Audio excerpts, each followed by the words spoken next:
What do you want in your life?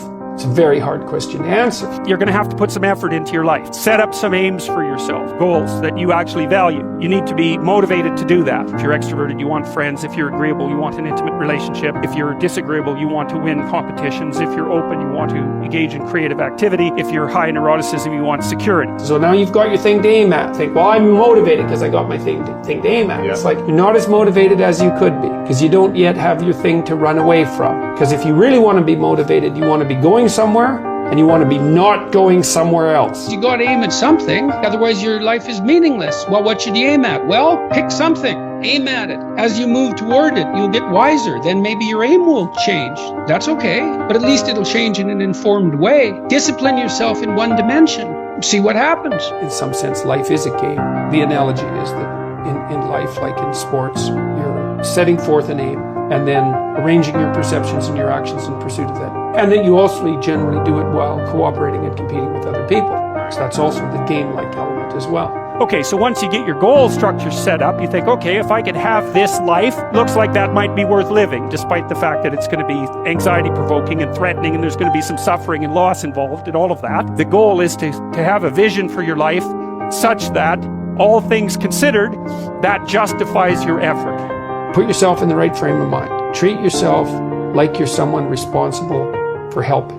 You're someone that you are responsible for helping. So what that means is you have to start from the presupposition that despite all your flaws and insufficiencies, that it's worth having you around and that it would be okay if things were better for you. It's like if you want to have everything you could possibly want and more, then be a good person.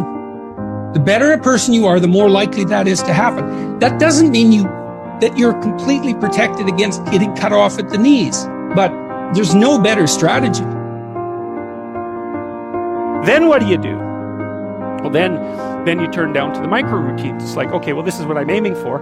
How does that instantiate itself day to day, week to week, month to month? And that's where something like a schedule can be unbelievably useful. Google Calendar. It's like, make a damn schedule and stick to it. Okay, so what's the rule with the schedule? It's not a bloody prison. That's the first thing that people do wrong. They say, well, I don't like to follow a schedule. It's like, well, what kind of schedule are you setting up? Well, I have to do this, then I have to do this, then I have to do this, and then I just go play video games because who wants to do all these things that I have to do? It's like, wrong. Set the damn schedule up so that you have the day you want.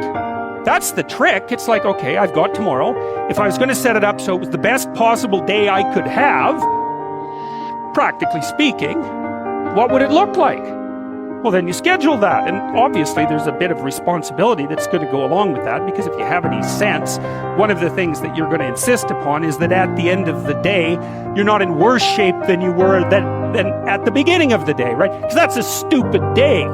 If you have a bunch of those in a row, you just dig yourself a hole and then you bury yourself in it. It's like, sorry, that's just not a good strategy. When the unknown emerges, you tend to experience anxiety. And then there's the known, and I defined the known very specifically and very carefully. The known is the place you are when what you're doing produces the results you want. And I say want because that brings motivation and emotion into the game. So you're motivated to pursue something. You pursue it, and what you want happens. Not only do you get what you want, but you get validation for the structure that governs your perceptions and your actions.